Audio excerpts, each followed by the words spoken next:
त्याच्यामध्ये इथं मांडलेलं आहे. तर किती नावं घ्यावी किती नावं सोडावी, आपल्याला आपण कारगिलपासून सुरुवात करू, अननोन फॅक्ट्स पासून. आपल्याला 13 जॅकलाइट जिथं परमवीर चक्र विजेते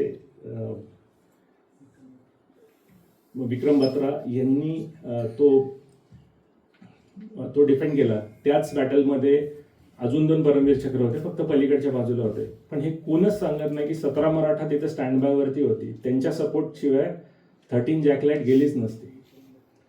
हे आजपर्यंत कोणी सांगत नाही तुम्हाला. हे जर नीट बघितलं ना, आपण फार लो राहिलेलो. आपण जेव्हा म्हणतो तेव्हा आपली माणसं ना फार लो राहिलेली. एवढी मोठी मोठी पदं भूषवलेली आहेत, पण कोणीही पुढे येऊन युट्यूबचा चॅनल काढलेला नाहीये, कोणीही त्याच्याबद्दल बोललेलं नाहीये किंवा आम्ही हे असं शौर्य केलं, आम्ही ते तसं शौर्य केलं. ज्याला रोज शौर्य आम्ही बांगणात बागडते त्याच्यासाठी काय हे काय जगासमोर काय जाऊन सांगायचंय, असा सगळा तो प्रकार आहे. आजही भारताच्या 35% डिफेन्स इक्विपमेंट्स, डिफेन्स पर्सनल्स हे महाराष्ट्रातनं जातात. हेही बऱ्याच जणांना माहीत नाही. अशी खूप साऱ्या गोष्टी आहेत, आपण त्याच्यावरती करू. So let's jump on to general Joginder Singh, जे म्हणायचे त्यांना. आणि मी जेव्हा MLA बद्दल बोलतो त्यावेळेला असं होईल की ह्या माणसाबद्दल बोललो नाही तर काहीतरी चुकेल. हा एक सिख जनरल होता, 2007 साली वगैरे असतील. आणि ते म्हणायची माझी पहिली भाषा हिंदी आहे, दुसरी भाषा मराठी आहे, तिसरी भाषा गुरुमुखी आहे. हे तेच जनरल आहेत ज्यांनी आत्ता काही नजीकच्या काळामध्ये सांगितलं की त्या सरकारने सियाचीन देण्याचा डाव होता आणि तो आम्ही रोखून धरला. तेच हे तेच जनरल आहेत ज्यांना शैतान ऑफ द सुलतान ब्रिगेड म्हणायचे, जे जेव्हा 15 कोर कमांडर होते त्यावेळेला. 4 भाषा येणाऱ्या व्यक्तीमधलं आवडतं काय, त्यांचा आवडता पदार्थ विचारला तर आजही ते कुठे गेले तरी रामराम म्हणतात. त्यांचा आवडता पदार्थ पुरणपोळी. असा तो माणूस, तो आपल्यापेक्षा जास्त मराठी आहे खरं सांगायचं तर. आपलेच बर्गर आणि पिझ्झाचे नखरे चाललेत सध्या. ती एक वेगळा भाग आहे. तेन्झिन नोर्गे इन्स्टिट्यूटमधनं माउंटेनिअरिंग शिकलेला एक असा माणूस. एक ॲव्हिड फ्रेंच खूप छान बोलायचे, अल्जेरियामध्ये डिप्लॉइड होते. त्यांची ना उदाहरणं, जशी महाराजांनी आपल्याला उदाहरणं दिली आणि हे उदाहरणं सकट बोलणारे जेव्हाचे जनरल झाले. काश्मीरमध्ये पहिलं जेव्हा जातो नौदल कमांडला, जेव्हा बोललं जातं, जवान सगळे असतात बसलेले, तर त्यांनी काय केलं, अशी साधारण कुजबूज असते ना की अरे काय बडबडतोय, काय होतं, शक्यतो होत नाही, पण जनरल यांना म्हणल्यावर खूप काही असतं. त्यांनी काय केलं, हे जरा असं लक्षात आलं, एक 5-7 मिनिटं झाले आणि एक असं लक्षात आलं अरे काहीतरी होत नाही, काहीतरी चुकतंय. त्यांनी एका छोट्या रँकिंग ऑफिसरला सांगितलं, जो एका कॅप्टन असतो, प्लटून कमांडर असतो. त्या कानात आले, कुजबुजले काहीतरी. मधल्या 2 रांगा अशा बाजूला झाल्या. एक टेबल लावलं गेलं, त्याच्यावरती काचेचे ग्लास ठेवले गेले. ते जत्रेमध्ये आपण बॉल मारतो ना, तसं एक पिरामिड बनवलं गेलं. मध्ये एक कागद लावलं गेलं. तिथल्याच एका इन्फंट्रीमॅनकडलं म्हटलं मला तुझी बंदूक दे. लोड केली. 98व्या वर्षी त्यांनी शूट केलं. पॉइंट ब्लँक वरती शूट, आरपार गोळी गेली. बंदूक खाली ठेवली, माईक समोर धरला आणि म्हणले की 2 भोव्यांच्या मध्ये गोळी मारा, पाय, मान, हात, हे करा. गोळ्या आपल्याला वाया घालवायच्या नाहीये. त्यावेळेला हा असा माणूस सुलतान ऑफ द शैतान ब्रिगेड म्हणायचे. म्हणजे यांच्यावरती कोटीचे इनाम लावलेले होते की जो यांना मारेल त्यांना कोटीचे इनाम. कधी सक्सेसफुल नाही झाला. अरुणाचलचे राज्यपाल पण होते. असा हा एक व्यक्तिमत्व. आणि त्याचबरोबर आपण असंही म्हणू की त्याच काळामध्ये आदर्श घोटाळे झाला, तोही विसरून चालणार नाही. असो, आपल्यामध्ये ना फक्त पुरुषच पुढे नव्हते, महिला खूप पुढे. हे जे फोटो दिसतोय आपल्याला, त्या लेफ्टनंट जनरल कानेटकर आहेत. भारतामध्ये अशा लेफ्टनंट जनरल पदापर्यंत जाणाऱ्या 3 व्यक्ती आहेत, त्यातल्या 2 मराठी आहेत, त्यातल्या ह्या एक आहेत. या मेडिकल कोरमधनं होत्या आणि त्या तिथं पोचलेल्या आहेत. आज IMA मधनं पहिली जी तुकडी बाहेर पडली, त्यात जी IMA मधनं पहिली महिला कॅडेट जी बाहेर पडली ती एक मराठी आहे. NDA मध्ये मराठी मुलींचा सहभाग खूप जास्त आहे. तर फक्त पुरुषच नाही तर इथल्या स्त्रिया सुद्धा. आता हे तुम्ही म्हणाल की हे परत मागे जातो आणि परत सांगतो, हे बीजारोपण तेव्हापासून नाही. माझ्या महाराजांनी जर ठासणीच्या बंदुका भरायला तुमच्याच कारभारणीला सांगितलं नसतं तर आज महिला या पदापर्यंत पोचल्याच नसतं. सावित्रीच्या लेखी वगैरे आपण सगळं म्हणतो, अरे पण त्याचं बीजारोपण त्याच्या अगोदर 300 वर्ष झालेलं आहे, हे लक्षात घ्या माणसांनी. तर आपण जाऊयात राष्ट्रीय रायफल्सकडे. काउंटर इन्सर्जरी फोर्स आहेत, हे जे महाशय ते बक्षी आहेत, जनरल बक्षी, हे सिग्नल्स ऑफिसर आहेत. त्यांचा इन्फंट्रीचा म्हणजे सैन्य दलाशी काही तसाही नाही, ते सिग्नल्स ऑफिसर आहे, इंटेलिजन्स आहेत. आणि त्यांना असं सांगितलं गेलं की ते तेव्हा वेलिंग्टनला होते, डिफेन्स स्कूल आहे तिथं वेलिंग्टनला, आणि त्या वेलिंग्टनमध्ये त्या डिफेन्स स्कूलमध्ये असताना असं सांगितलं गेलं की तुम्हाला एक फोर्स निर्माण करायची, कारण तेव्हा 90च्या दशकामध्ये सगळ्या गोष्टी ज्या होत्या ना त्या कुठंतरी लाईन ऑफ कंट्रोलवरती होत्या. त्या कुठेही अशा नव्हत्या की म्हणजे मध्ये काहीच नव्हतं. आता भैरव बटालियन्स वगैरे आलेले आहेत, तुम्ही परवाच्या आर्मी डे परेडला 15 तारखेला बघितलं असतील, ज्या ह्या गॅप्स फिल करतात, ज्या यांच्याबरोबर स्पेशल फोर्सेस आणि BSFच्या मधली जी जे कमांड सेंटर असेल ते त्यांच्याकडे जाईल. पण आत्ता काय आहे, आत्ता राष्ट्रीय रायफल्स आहे. आज जर व्हॅली सेफ असेल, व्हॅली म्हणजे काश्मीर जर सेफ असेल तर त्याचं कारण फक्त राष्ट्रीय रायफल्स आहे. इथं RR लिहिलेलं असतं बघा, तुम्ही जर बघितलं असेल, हे 2 AK-47 लावलेले आहेत, अशोक चक्र आहे, आणि त्यांचं फार एक छान घोषवाक्य आहे, जोश, तेजी, साहस, हे 3 तर आहेतच, आणि शेवटचं आहे तेजाब. जर आमच्याशी नडला तर आम्ही संपवतो. यांच्याकडे नॉर्मल बटालियनला कसं असतं माहिती का, महिन्यातनं कधीतरी फायरिंग रेंजवर जाणं आलं. RRला जर तुम्ही पोस्टेड असाल तर तुम्हाला आठवड्याला 4-4, 10-10 मॅगझिन संपवावे लागतात बाहेरून. 25,000 टेररिस्ट आजपर्यंत RRने संपवलेले आहेत. आज जर आपण सुरक्षित आहोत त्याचं कारण फक्त आणि फक्त व्हॅलीमधले RR आहेत. कारण जो इन्ग्रेस रूट असतो या सगळ्या गोष्टी कुकृत्यांना कारणीभूत त्या सगळे व्हॅलीमधनं होतात आणि ते RR थोपून धरतात. आता तुम्ही म्हणाल की आपण मराठ्यांचं बोलतो, मग RR वरती का गेलं? हा समोर मॅप दिसतोय ज्यावरती 2, 16, 17, 25, 27 हे दिसतंय, ते जो 2 सर्कल आहेत, आणि इकडं पलीकडच्या बाजूला 17 RR, 27 RR, 41 RR, 56 RR, 56 RR जे लिहिलेलं आहे ते मराठा लाईट इन्फंट्रीला आहेत. R म्हणजे राजौरी, S म्हणजे सोपोर. ही नावं तुम्हाला कुठेतरी रोज ऐकायला मिळत असतील. अरे कोण उभे आहेत तिथं, छातीचा कोट करून आपले जवान उभे आहेत, आपली माणसं उभे आहेत, जी महाराष्ट्रातली आहेत. आणि जर ह्या सेक्टर जर तुम्ही बघितलं लाईन ऑफ कंट्रोलच्या त्या फार जवळ आहे. एवढंच आहे की आपण आहे ना फक्त इथनं बाहेर पडून कुठे इंटरव्ह्यू देत नाही, आपण बोलत नाही, आपल्याला त्याची करण्याची गरज नाही, आपण लो राहायला प्रयत्न करतो. हा RRचा मॅप सुद्धा तुम्हाला आता इंटरनेटवर मिळणार नाही, कारण सिक्वेन्स बऱ्यापैकी बदललेले आहेत. आता जेव्हा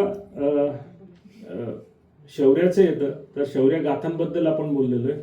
तर शौर्य गाथा, आपण जेव्हा एखादा माणूस शौर्य करतो तर त्याला एखादं बक्षीस दिलं जातं, एखादं मेडल दिलं जातं, एखादं अशी गोष्ट दिली जाते ती कायम लक्षात राहील. आपल्याकडे भारतीय लष्करामध्ये महत्त्वाचं काय आहे तर, किंवा कुठले कुठले मेडल्स आहेत, अशोक चक्र आहे, वीर चक्र आहेत, तसंच परमवीर चक्र हे सर्वात श्रेष्ठ आहे.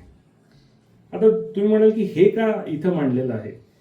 सावित्रीबाई खानोलकर, त्यांचा जन्म इवा मॅन्डे डे मॉरस असा झाला. ते स्विस फादर होते त्यांचे, स्वित्झर्लंडमधले त्यांचे वडील होते, हंगेरीची आई होती. विक्रम खानोलकर जे खालच्या फोटोमध्ये दिसतात ते फ्रेंच रिव्हियामध्ये फ्रान्सला गेले होते World War II मध्ये, आणि तिथं त्यांची ओळख झाली, प्रेम झालं, नंतर विवाह झाला. त्या इथं आल्या, त्यांनी स्वतःला हिंदू धर्मामध्ये कन्वर्ट केलं. आता हे सगळं तुम्ही म्हणलं हे लिहिले जे बरोबर आहे, पण हे काय? तुम्ही नीट बघितलं असेल तर याला जनरल सर्व्हिस मेडल आहे. 1947 हे 1956 पर्यंत चालू होतं. परमवीर चक्र येण्याच्या अगोदर डिझाईन ह्यांनीच केलेलं आहे. त्याच्या एका बाजूला जी सूर्य दिसतोय आणि जी तलवार दिसते ती शिवाजी महाराजांची भवानी तलवार आहे, आणि पलीकडं वज्र आहे. आपल्या महाराजांची तलवार वज्राशी त्याची तुलनात्मक गोष्ट दिलेली आहे. आणि हे मेडल आजही जी गनिमत बघा कशी आहे की एक स्वित्झर्लंडमध्ये जन्मलेली व्यक्ती जी सावित्रीबाई खानोलकर होतात काय, आणि ते मेडल डेव्हलप करतात काय, म्हणजे त्यांच्याकडे दिलं. एक मेजर जनरल हिंदूच्या होते, त्यांनी हे दिलं कारण त्यांचा हिंदू शास्त्रांवरती आहे, त्यांना रामायण महाभारत पाठ होतं. इथं रामायण महाभारत गीतेचा काय पाठ, 5वा का 6वा अध्याय सुद्धा कोणाला माहिती नाही, सोडून द्या. त्यांना रामायण महाभारत पाठ होतं. आणि अशा व्यक्तींनी जर शिवाजी महाराजांची तलवार वज्राशी कम्पेअर करून ती एका मेडल स्वरूपामध्ये जर छातीवर लावत असतील तर आपल्याला ह्याच्यापेक्षा गौरवास्पद कुठलीच गोष्ट नाही आहे. आज परमवीर चक्र त्यांनीच बनवलं, त्यांनीच अशोक चक्र बनवले, नंतर त्याचे डिझाईन्स वगैरे बदलले होते, पण हे जनरल पर्पज मशीन मेडल हे त्यांनी बनवलं. आता गंमत अशी आहे की गंमत म्हणण्यापेक्षा काळ कसा असतो बघा. 3 नोव्हेंबर 1947 साली पहिलं मेडल किंवा पहिलं परमवीर चक्र जे दिलं गेलं सोमनाथ शर्मांना, हे त्यांचे सख्या मुलेचा धीर, त्यांनाच दिलं गेलं. हे चक्र तसंच असतं. या फार छोट्या म्हणजे मला एका स्लाइडमध्ये जेवढं बसवता येईल तेवढं मी बसवलं. शिवाजी 2.0 असा त्याचा संदर्भ आहे. खूप अननोन पर्सनॅलिटीज आहेत. मी ह्याच्याबद्दल अगदी थोडक्यात सांगेल, कारण प्रत्येकाबद्दल बोलायचं म्हटलं तर मी अर्धा तास एका व्यक्तीबद्दल बोलू शकतो. नाईक यशवंत घाडगे असून दे, नामदेव जाधव असून दे, हे दोघंही वीरचक्र विक्टोरिया क्रॉस आहेत. यशवंत घाडगे हे रायगडच्या मातीमध्ये होते. त्यांच्या नावाने लंडन गॅझेटमध्ये नोंद आहे. त्यांचं स्मारक इटलीमध्ये आहे. हे आपल्यातल्या किती जणांना माहिती आहे. आणि हा असा व्यक्ती रायगडमधनं मी लग्न करणार नाही म्हणून फौजेत भरती झालेला, हे असे यशवंत घाडगे. त्याच्याबरोबरच नामदेव जाधव जे होते, त्यांनी जर्मनी विरुद्ध इटलीमध्येच साधारणतः 4 वेळा बर्फानी गोठलेली नदी, म्हणजे उणे अंश, म्हणजे पूर्ण तो बर्फ होत नाही अशी नदी, त्यांना घेतलंच मुळात सैन्यामध्ये, कारण ते एक चांगले तैराक होते, एक चांगले स्विमर होते, म्हणून त्यांना घेतलं. दोघंही तिथंच मरण पावले. त्यांच्या आजही स्मारक इटलीमध्ये तुम्हाला बघता येतात. जर कोणी इटलीला जात असेल, मी तुम्हाला डिटेल्स देतो, तुम्ही तिथं ते बघू शकता. एक यशवंत घाडगे रायगडच्या मातीतला, दुसरे नामदेव जाधव हे संगमनेरचे होते. ह्या मातीतलं ढेकूळ जिथं जिथं पडले ना, तर असं म्हणतात की जो तवंग उठेल ना तो इतिहासाचा आहे. म्हणून या मातीत जन्म घेणारे व्यक्तीच तशा आहेत. अरुण खेत्रपाल पुण्यामध्ये जन्मले. 21व्या वर्षी मधला भारतातलाच नव्हे तर जगातला एकमेव असा व्यक्ती ज्याला परमोच्च पुरस्कार मिळाला, तो म्हणजे परमवीर चक्र. 21व्या वर्षी आपल्याला काय माहिती असेल? मी जीन्सची पॅन्ट घालून, टी शर्ट घालून नोकरी शोधत असलेला एक व्यक्ती होतो. हा एक प्लटून कमांड करत होता त्यावेळेला व्यक्ती. आजही IMA मध्ये, इंडियन मिलिटरी अकॅडमी डेहराडूनमध्ये खेत्रपाल पॅव्हिलियन आहे. जेव्हा जेव्हा ऑफिसर्स तिथनं बाहेर मार्च करतात, अंतिम पद म्हणतात त्याला, त्याचं नाव खेत्रपाल कॉरिडॉरवरती आहे. तिथे ना ड्रिल मास्टर्स आहेत. ते खेत्रपाल कॉरिडॉरमधनं तुम्हाला एका विशिष्ट शिस्ती पद्धतीने बाहेर पडावं लागतं. तिथले ड्रिल मास्टर म्हणजे उस्तादच म्हणतात त्यांना. तर ते हे काय देतात, उपमा काय देतात, IMA पासनं साधारण देहरादून पासनं मसुरी साधारण एक 40 किलोमीटर असेल भावला. तर जेव्हा ते खेत्रपाल कॉरिडॉर मधनं बाहेर पडत असतात ना, क्या कर रहे हो, ढिले पडे हो क्या, खाना नहीं खाया क्या, अशा तर ते कॉमन बोललं जातं. आणि एक वाक्य त्यांचं मला अजूनही असं ते कुठंतरी सांगावंसं वाटतं तुम्हाला, की आप अरुण खेत्रपाल जी के कॉरिडोर में से बाहर निकल रहे हो, इसका नहीं तो उनका ख्याल रखो. त्यांनी जे 21व्या वर्षी केलं ते तुम्हाला आज जमलं नाही. और ये बता दो वो मसूरी में हनीमून करने आए कपल्स को कि IMA में लोहा फोर्ज हो रहा है. जर तापांचा आवाज जर कमी आला ना, ते हे ड्रिल मास्टरचे होते. Coming back to the point, AB Tarapurwale मुंबईचे होते. 1962च्या युद्धामध्ये अगेन ते परमवीर चक्र आहेत पुणे हॉर्सकडनं. दोघंही एकाच रेजिमेंटचे होते. एअर मार्शल CKS राजे. आपल्याला कारगिल लेहला तुम्ही सगळ्यांनी गेलेला असेल. कारगिलला आता एक हवाई पट्टी बनवली, आता त्याचं एअरपोर्ट झालेलं आहे. हा मराठी माणूस होता एअर मार्शल, म्हणजे लेफ्टनंट जनरल पदाचा. त्यांनी ना पहिल्यांदा पॅकेट विमानामध्ये जर विमान उतरवलं असेल त्या ठिकाणी कारगिलला, तर तो एक मराठी माणूस होता. तेव्हा एअर स्ट्रीप होती. एअर स्ट्रीप म्हणजे जे आत्ताची आपली रस्त्याची पद्धत म्हणजे हे आहे साधारण तसंच असतं, ते खडखड असतं तिथं, त्याच्यात काय जाऊन चालत नाही. आणि उतरण्यासाठी आहे ना त्याला there is no go around, म्हणजे जर तुम्ही चुकला तर तुमचा मृत्यू अटल आहे असातला प्रकार आहे. ते म्हणले काय काय होईल, मरेल ना मी, पण मी करतो, नाही तर ते नाही झालं तर फार अडचणी होईल.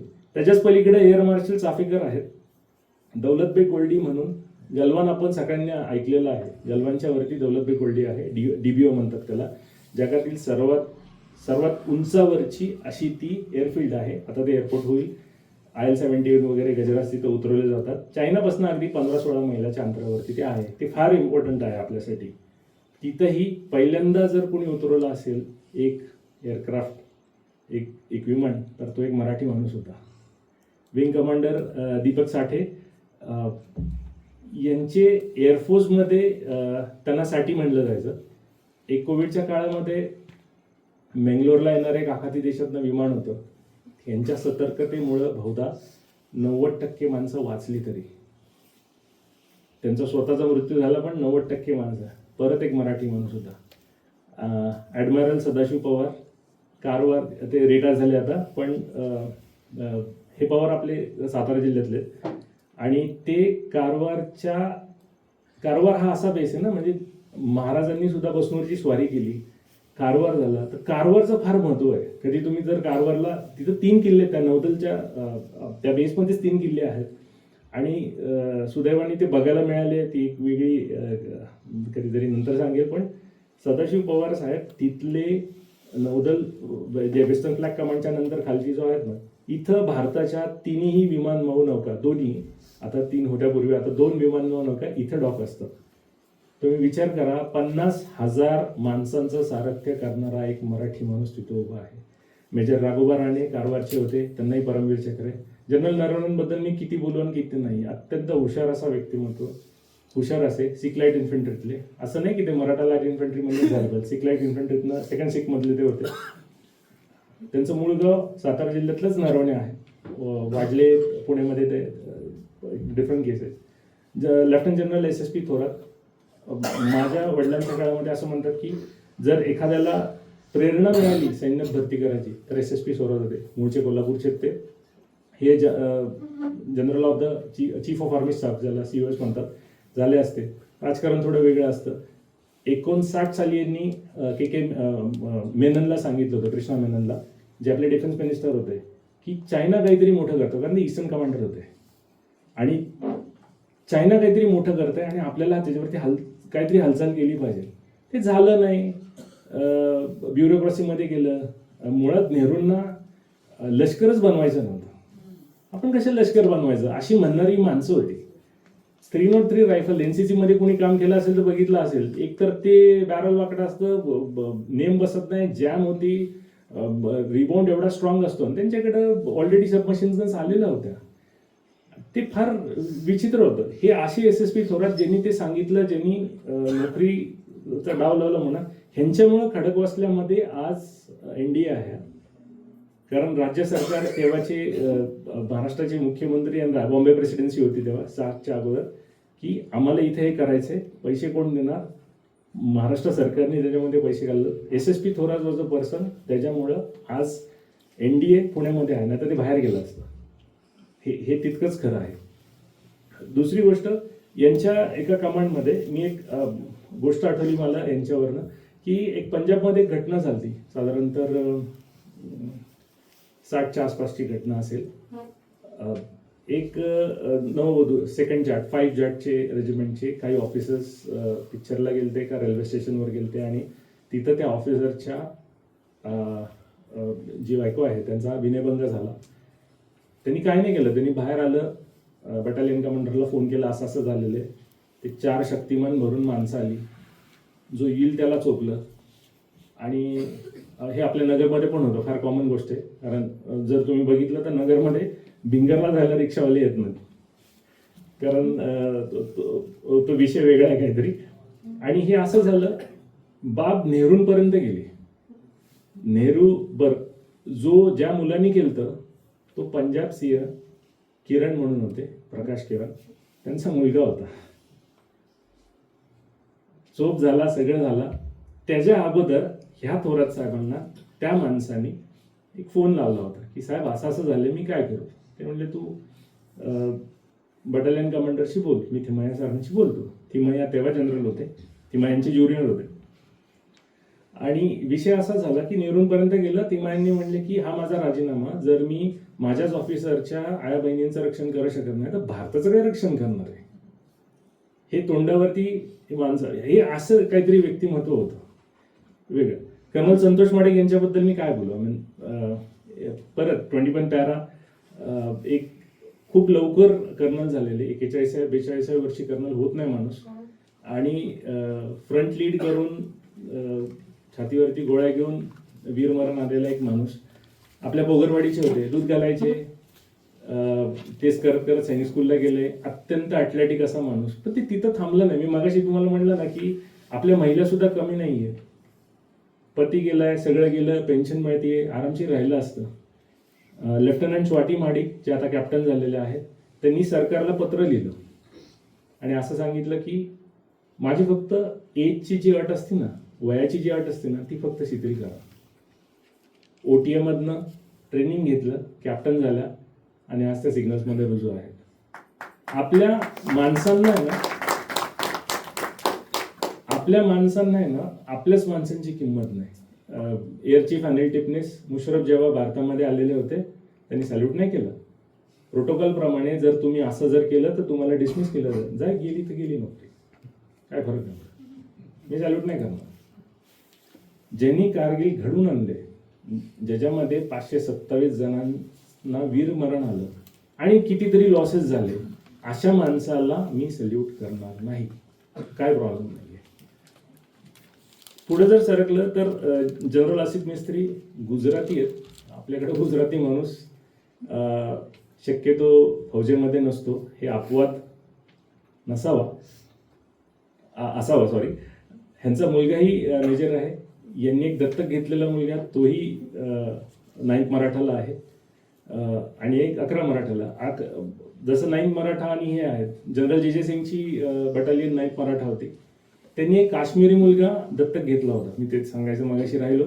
तर जे सिंगनी तो जो मुलगा दत्तक घेतला होता तो वाढवला, कारण मिलिटन्सी मधला तो होता, त्याला वाढवला. तो व्यक्ती आज ऑफिसर आहे आणि तोही मराठा लाईट इन्फंट्रीला असोसिएटेड आहे. तसंच आसिफ मिस्त्रींचं आहे, इंटेलिजन्स मधले ऑफिसर आहेत, फार लो राहतात, रिटायर झाले. एक काळ होता की आपलं ना मराठा लाईट इन्फंट्रीचं रेकॉर्ड होतं की 17 लेफ्टनंट जनरल लेवलचे, म्हणजे chief of army 17 lieutenant general लेवलची माणसं भारतामध्ये कार्यरत होती. That was still in the Limca book of record की एका रेजिमेंटचे एवढे हे आहेत. चीफ नाही झालं, that's a different part. ACP Arun Chavan arm फोर्सेसमधले नाही आहेत, पण यांचा मी इथं नामोल्लेख करायला विसरणार नाही, कारण हिजबुल मुजाहिदीनबद्दल सगळ्यांनी ऐकलेलं आहे, इंडियन मुजाहिदीनबद्दल पण सगळ्यांनी ऐकलेलं आहे. IAMचं मॉडेल ज्यांनी मोडून काढलं ते ACP अरुण चव्हाण. आज जर ते मॉडेल यांनी मोडलं नसतं तर खूप जास्त क्षती झाली असते. त्यांचं नामोल्लेख करण्याची गरज काय माहिती काय, ते कसं केलं ना, ह्यांच्यावरती एक डिस्कवरीला एक सिरीज आहे अख्खीची अख्खी, आवर्जून जाऊन बघा की IAMचं मॉडेल भारतामध्ये कसं मोडलं गेलं. ते भटकळ बंधू गायब झाले तेवढेच, बाकी सगळं IAMचं मॉडेल त्यांनी क्रॅश केलं. आज IAM तसं अस्तित्वात नाही आहे आपल्याकडे. एअर मार्शल अरुण गरुड, त्यांच्या शेजारी जे आहेत ते लेफ्टनंट कमांडर गरुड, त्यांचा मुलगा, दोघेही हेलिकॉप्टर पायलट. हे असं म्हणतात एका इंटरव्ह्यूमध्ये की खाण्यापिण्याची भ्रांत होती आणि भारत सरकारने मला हेलिकॉप्टर दिला. ते का होऊ शकलं तर ती जिद्द होती, आणि ती जिद्द अशीच येत नाही. ती मराठी मातीत मी जन्माला आलो म्हणून आलो. ACM नाईक, प्रसन्न नाईक, अगेन हे अशी माणसं होती ना ज्यांनी जेव्हा 21/11 झालेलं होतं, 26/11 झालेलं होतं, तेव्हा हा व्यक्ती होता, तो म्हणलेला होता तुम्ही मला आदेश द्या, मी आत्ता पाकिस्तान राख करतो. आदेश आला नाही, ती वेगळी गोष्ट आहे. आता तसंच जर आपण सैन्याबद्दल बोललेलो आहे तर परत मी कडी जोडतो. की हे एवढं सगळं मराठी सैनिकांच्या किंवा महाराष्ट्रातल्या माणसांबद्दल आपण बोलत आलेलो आहे. नौदलाचं आजही जर गुगलवरती आपण जर टाकलं ना, the father of Indian navy, तर शिवाजी महाराज होतात. शिवाजी नेव्ही आपल्याकडे होती, नौदल आपल्याकडे होतं, पण ते चोलांपासून आलेले खाली. चोलांचं राज्य सुमत्रा, बाली या बेटांपासून फार मोठं होतं. पण त्यांच्याकडनं प्रेरणा घेऊन आज इथं मी हे सांगण्याचं तात्पर्य काय माहिती का, की आज नौदलामध्ये 3 फ्रिगेट्स आहेत, 1 सबमरीन आहे, एकाचं नाव आहे INS Sahyadri, INS Mumbai destroyer आहे. त्यांचं जर तुम्ही हे बघितलं ना, सह्याद्री ही फ्रिगेट आहे, क्रोवेट आणि फ्रिगेट. हे ह्याला गुर्ज म्हणतात. त्याला एक मूठ असती आणि पुढं असं फुल असतं. त्याचं कामच आहे चिलखत फोडण्याचं. हे सुद्धा मराठी हत्यार आहे किंवा मराठा हत्यार आहे. आणि ते त्यांनी त्यांचं एक इन्सिग्निया ज्याला म्हणतात ना, तो काय त्यांचा लोगो म्हणू आपण त्याला, इन्सिग्नियावरती ते लावलेलं आहे. हे चिलखत भेदीच आहे. ती क्रोवेटचं कामच ते असतं. INS सह्याद्रीचं ते काम आहे. डिस्ट्रॉयर INS मुंबई आहे. इथं 2 गुराब लावलेले आहेत.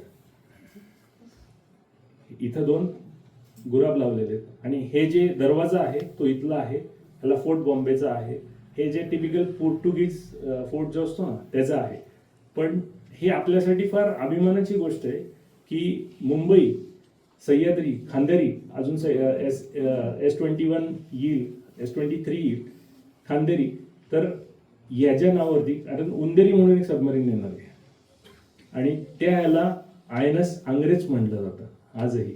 तसं इथं INS तानाजी लिहिलेलं आहे वरती, अजून एक आहे त्याला INS अंग्रेज म्हटलं जातं, INS शिवाजीच म्हटलं जातं. आपण म्हणतो ना की नावात काय हो, नावात खूप काही आहे. तसं आपण ओंकार करतो ना, एक ध्वनी येतं, तसं शिवाजी म्हणल्यानंतर एक ध्वनी येतो, तानाजी म्हणल्यानंतर एक ध्वनी येतो. आणि तो कुठेतरी तुमच्या सबकॉन्शियस माइंडला हिट होत असतो आणि सांगत असतो की अरे तिथं लक्ष दे, इथं काहीतरी वेगळं आहे, तिथं तर काहीतरी. तर ते सगळ्या गोष्टी ही फार फार अभिमान. INS शिवाजी जर लोणावळ्यापाशी आहे, ते ट्रेनिंग सेंटर आहे त्यांचं. अजून थोडासा वेळ घेतो तुमचा आणि मी कर्नल विश्वास भास्कर शिंदेबद्दल बोलेल. यांना मी पर्सनली ओळखतो, कोथरूडला राहिला आहेत. 21 पॅरा SF स्पेशल फोर्सेसचे हे जनक आहेत. 21 पॅराचे पहिले कर्नल होते ते. वय असेल साधारण 76 वर्ष, पण दरवर्षी स्काय डायव्हिंग अजूनही करतात. हे दशपटीतले शिंदे आहेत. मी स्वतः शिंदे असल्यामुळे मला फार कुतूहल आणि मी यांना विचारलं. ते दशपटीचे शिंदे आहेत कोकणातले.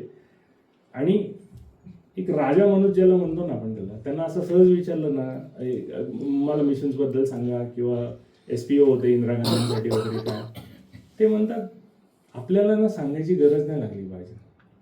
बोललं असं का, नाही तू शिंदेस, मी शिंदेस, आपला नाम ही काफी आहे. हे कर्नल विश्वास भास्कर शिंदे पॅरा SF यांच्या नावावरती आहे ना एक खिंड आहे. कधी जर तुम्ही लेहला जाणार असाल श्रीनगरवरनं, तर हाय अल्टिट्यूड वॉर स्कूलला सोनमर्गमध्ये, तर तिथे गेल्यानंतर आहे ना शिंदे कुल, COL, कुल म्हणजे खिंड, ते यांच्या नावावरती, एका मराठी माणसाच्या नावावरती भारताच्या हाय अल्टिट्यूड वॉरफेअर स्कूलच्या नावाने एक नामकरण केलं जातं. ही मोठी गोष्ट नाही वाटत का आपल्यासाठी? त्याचप्रमाणे जंगल वॉरफेअर स्कूल आहे अरुणाचल प्रदेशमध्ये. आपली माणसं दिसत का नाही माहिती का? जंगल वॉरफेअर मध्ये आपल्या माणसांनी, जसं आसाम रायफल्स आहेत तसं MLI आहे. प्रचंड ताकदीने आपण लढतो, प्रचंड ताकदीने आपण तिथं काम करतो. अजून एक नाव घेतो, प्रसाद बनसोड, तेव्हा लेफ्टनंट कर्नल होते, आता कर्नल झाले, नागपूरचे आहेत. ह्यांच्या हातात जी बंदूक दिसते ना, ही पहिली मशिनाइज पिस्टल आहे, पूर्ण स्वदेशी बनावटीची. आता इथं PUBG खेळणारे बरेच जण दिसतात मला. त्यात उजी येते, मशिनाइज पिस्टल, MP5 येते. MP म्हणजे मशिनाइज पिस्टल. तर त्याच्यामधली जी पहिली बंदूक जी आहे, आसमी ज्याला म्हणलं जातं, तर ती पहिली भारतीय ह्याच्यात. आपण आहे ना इस्रोने ना ज्या अंतरिक्ष सगळा गवसला हो. आपण रिक्षाचे पैसे जेवढे लागतील, जसे माननीय नरेंद्र मोदी साहेब म्हणतात की रिक्षाचे पैसे जेवढे लागतील चंद्रापर्यंत जाण्याएवढे, एवढ्या कमी पैशामध्ये आम्ही चंद्रयान पाठवलं तिथं चंद्रात पाठवलं, मंगळयान पाठवलं आणि आपल्याला एक एक वेपन बनवता येत नाही, असं होऊ शकतं का? कारणं भरपूर आहेत त्याला, पण खरं सांगायचं तर एका मराठी माणसाने ते वेपन बनवलं, ते नंतर ARDनी अप्रूव्ह केलं आणि त्याचं प्रोडक्शन सुरू झालेलं आहे. ऑलरेडी ही ह्याच्यामध्ये आहे. हे डिब्रुक म्हणून एक जागा आहे, परत लेहला जातो, तिथे एक T-72ची बटालियन होती. तर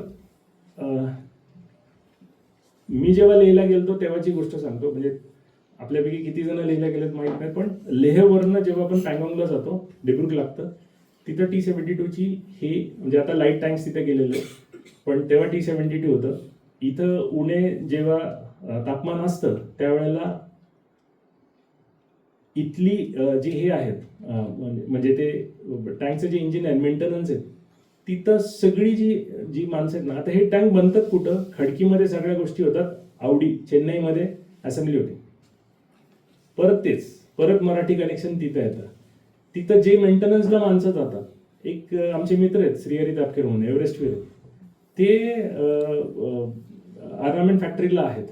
ते सांगतात की काही झालं तरी आम्हाला पुण्यातनं माणसं पाठवायला लागतात बऱ्याच वेळा. आपली माणसं तिथं जातात. आपली माणसं जर आत्ता भारताचा सर्वात उंच असलेला टँक बेस, भारतातला नाही जगातला टँक बेस जर कोण मेंटेन करत असेल तर तो मराठी माणूस आहे. परत तिथं येऊन थांबतो की हे शौर्य, ही गाथा, हे सगळं कुठून येतं? रक्तात आहे हो, आपण लक्ष देत नाही. तर आपण थोडं शेवटाकडे चाललोय. तर उद्या जर भारताला एका युद्धजन्य परिस्थितीमध्ये ओढलं गेलं तर काय होईल? तर ते आज आपण काल पण तयार होतं, आज पण आहे, उद्या पण आहे, आणि ते आत्ता आपण ऑपरेशन सिंदूरनी बघितलेलं आहे. सांगायला फार हे होतं, इंटेलिजन्स मधले, आता मी सॉफ्टवेअरमध्ये नाही आहे पण हिंजवडीमध्ये कामाला जातो येतो, आपल्या बऱ्याचशा गोष्टी अशा आहेत ते ह्याच भागातनं बनल्या गेलेल्या आहेत, ह्याच भागातनं जॅमर्स बनवले गेलेले आहेत, ह्याच भागातनं कोडिंग झालेलं आहे, याच भागातनं असे स्पेस गेलेले आहेत जे पुढे जाऊन उपयोगाला आलेले आहेत, आणि ते ज्याचा कुठेही आजही गाजावाजा नाही आहे.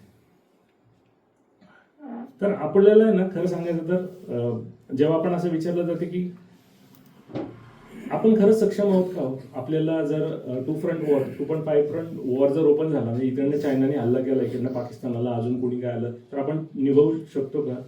बेशक निभावू शकतो.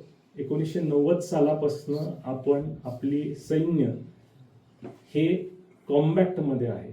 अशी कुठलीही रेजिमेंट नाही आहे भारतीय सैन्यातली, असं कुठलंही नेव्हल शिप नाही आहे जे आजपर्यंत कॉम्बॅक्ट रेडी नाही आहे. आपण डेली, परत मी सांगतो, मी पहिल्या स्लाइडमध्ये जे बोललो होतो, शिवाजी महाराजांनी कधीही त्यांच्या माणसांना मोकळं सोडलेलं नव्हतं.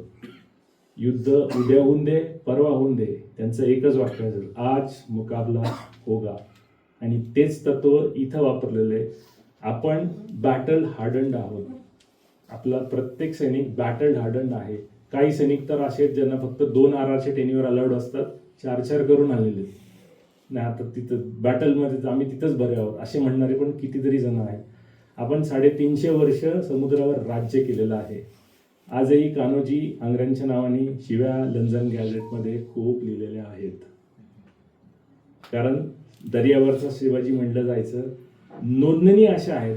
प्रॉब्लेम एवढाच आहे, दिक्कत अशी आहे की आपण ते आत्मसात करत नाही. आपल्याला आपल्याच माणसांचा अभिमान कधीच नव्हता. ठीक आहे, एवढं आहे की इतिहास गवाह आहे की किले के दरवाजे हमेशा अंदर से खोले गए हैं. कुठलाही हल्ला होतो, कुठलंही इंटेलिजन्स फेल्युअर होतं, ते असंच होत नाही. ते कुठल्या तरी आतल्या माणसांनी, जर एखाद्या माणसाने राजगडचे दरवाजेच उघडले नसते, आपल्याच तालुक्यातला असल्यामुळे नाव घेत नाही मी, पण जर ते उघडले नसते तर रायगड कधीच पडला नसता, रायगड कधी जळाला नसता. तसंच आहे, किल्ले के दरवाजे हमेशा अंदर से खोले गए. जर किल्ल्याचे दरवाजे आतनं उघडले गेले नाहीत, ओन ऐकायला लिहून दे, काय फरक नाही पडत. आणि आज आपल्याकडे पुरावे मागितले जातात, हा तुम्ही खरंच हल्ले गेले का वगैरे वगैरे येते. याला आपण कसं बघावं हे पण आहे. We are civilians. आपल्याला मिलिटरी टॅक्टिक्स, स्ट्रॅटेजीज कुठं काय टाकले काय ह्याच्याशी काय घेणं देणं नाहीये. आपण सिव्हिलियन सारखं वागलं पाहिजे. आपण उगीच इकडनं आलं, व्हॉट्सअपचा फॉरवर्ड आला आणि पाठवून दिला, अरे बघा तरी ते एआयने काय केलेलं असतं त्याच्यामध्ये. आपल्याला ट्रॅफिक रूल्स फॉलो केलं पाहिजे, बाबूगिरीला चाप आणला पाहिजे. या गोष्टी ज्या आपल्या हातात आहेत ना, तुम्हाला युनिफॉर्म घालायची गरज नाही देश सेवेसाठी. तुम्ही ह्या जर गोष्टी फॉलो केल्या तर तुम्ही बाकीच्या सगळ्या गोष्टी करू शकता. पण आता अर्थ काय माहिती का, की नाही आम्ही युनिफॉर्म घातल्याशिवाय होतच नाही. युनिफॉर्म घालतात माणसं एका वेगळ्या कारणासाठी, पण हेही होऊ शकतं. तर या युगात मी असं म्हणेल की शौर्य फक्त रणांगावर नाही, तर आपण तंत्रज्ञानाने, संशोधनाने, नेतृत्वाच्या आधारे आपण कुठेही जाऊ शकतो. मराठी माणसांनी हे लक्षात, जेव्हा आरशात बघतो तेव्हा लक्षात घेतलं पाहिजे की आपल्यामध्ये जे रक्त सळसळतंय, आपण प्रत्येक जण कधी ना कधीतरी आपल्या पूर्वजांनी युद्धच केलेले आहे. कारण आपण तसेच घडलेलो आहोत. आजही आरेला कार्य करायला आपण कमी करत नाही. आता ते वेगळे विषय आहेत की आपण एवढे ढेपाळू का आहोत, पण जेव्हा आरशात बघतो तेव्हा आपल्याला योद्धाच दिसला पाहिजे. हे त्याच्या मागचं आहे. हा फोटो आहे ना 1965च्या युद्धातला आहे. मध्ये पुलं आहेत, गदिमा आहेत, पलीकडं भावे आहेत, वसंत सबनीस आहेत. पुलंनी नेहमीप्रमाणे आपल्या तोंडामध्ये सिगारेट धरलेली आहे. त्यांना कधी त्या गोष्टीचं हे नव्हतं, पण त्यांनी ना शांततेचा अर्थ एक फार छान गोष्ट सांगितलेलं आहे. आम्ही मेनाहुनी मऊ असलो तरीही कठीण वज्रासी भेदू, असेही आहोत हे सिद्ध केले पाहिजे. ज्या राष्ट्राचे सैन्यबळ अद्ययावत असते, राष्ट्रविधायक अशा लहानातल्या लहान गुन्ह्याला देखील जबर शासन असते, त्यावेळीच त्या राष्ट्राने म्हटलेले शांती पाठाला अर्थ असतो. समुद्राच्या पोटातल्या वडणावळामुळे सागराच्या शांतेला शोभा आहेच. एरवी डबके पण शांत असते, पण तिथे वादळाची शक्यता नाही, हे कधीच उचमून येत नाही. या शांततेला काय अर्थ? हे पुलंनी लिहिलेले वाक्य होते. आणि एक म्हणजे ह्याचं आपण शेवटाकडे चाललोय, पण सांगायचं तात्पर्य परत तिथं येऊन हे आहे की हमारी शराफत को हमारी कमजोरी मत समजो. हे आपल्या प्रत्येक माणसाने लक्षात ठेवलं पाहिजे. हे सगळं बोलत असताना जर एखाद्या नजर चुकीने एखादी डेट, दिनांक किंवा एखादी घटना जर चुकली असेल माझ्याकडनं, किंवा एखादं चुकीचं काहीतरी माझ्याकडनं बोललं गेलं असेल, आणि जर मुळातच तुम्हाला ह्याच्यातनं काहीतरी नावडलं असेल, तर ते फक्त आणि फक्त माझं आहे. आणि जर तुम्हाला खरंच ह्याच्यातनं काहीतरी प्रेरणा मिळत असेल, आवडलं असेल, तर ते फक्त आणि फक्त त्या पराक्रमी मराठ्यांचं आहे. एवढं सांगून मी इथं थांबतो. जय हिंद, जय महाराष्ट्र.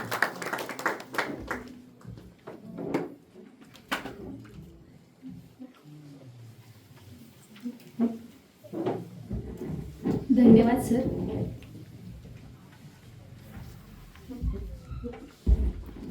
भगवा ध्वज बघून